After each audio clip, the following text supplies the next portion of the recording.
Hi అండి, welcome back to our channel Revathi official. ఈరోజు మీకు చూపించాలనుకున్న రెసిపీ క్యాబేజ్ టమాటా పప్పు అండి.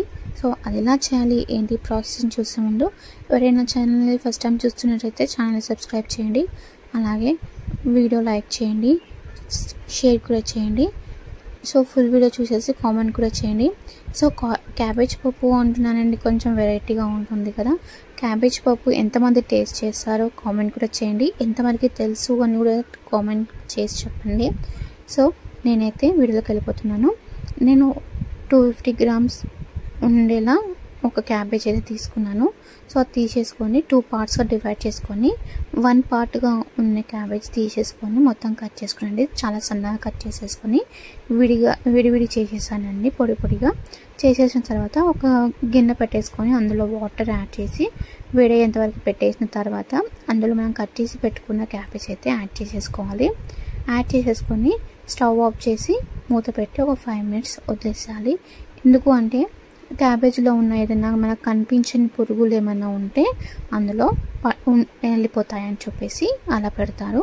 సో తర్వాత 1/2 kg గ్లాస్లో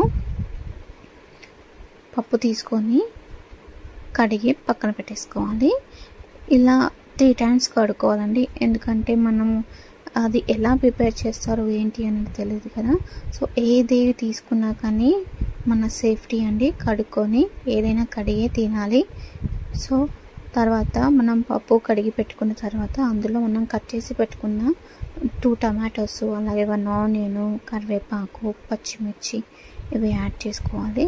సో తర్వాత కొంచెం కొత్తిమీర యాడ్ చేసేసుకోవాలి. ఫ్రెష్గా ఉన్న కొత్తిమీర అయితే చాలా బాగుంటుంది, టేస్ట్ కూడా చాలా బాగుంటుంది. సో ఇలా యాడ్ చేసుకున్న తర్వాత 1 teaspoon అల్లం వెల్లుల్లి పేస్ట్ యాడ్ చేసేసుకోవాలి. సో తర్వాత 1/2 teaspoon పసుపు.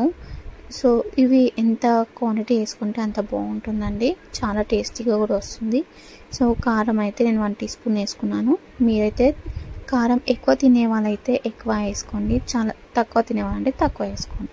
సో తర్వాత కొంచెం చింతపండు యాడ్ చేసేసుకొని మనం ఏదైతే ఉడికించి పెట్టుకున్నామో క్యాబేజ్, అంటే హాట్ వాటర్లో వేసి పెట్టుకున్నామో క్యాబేజ్, అది వాటర్ లేకుండా స్ట్రెయిన్ చేసుకొని కుక్కర్లో అయితే యాడ్ చేసేసుకొని మూత పెట్టి ఒక 5 whistles వచ్చేంత వరకు ఉడికించుకోవాలి.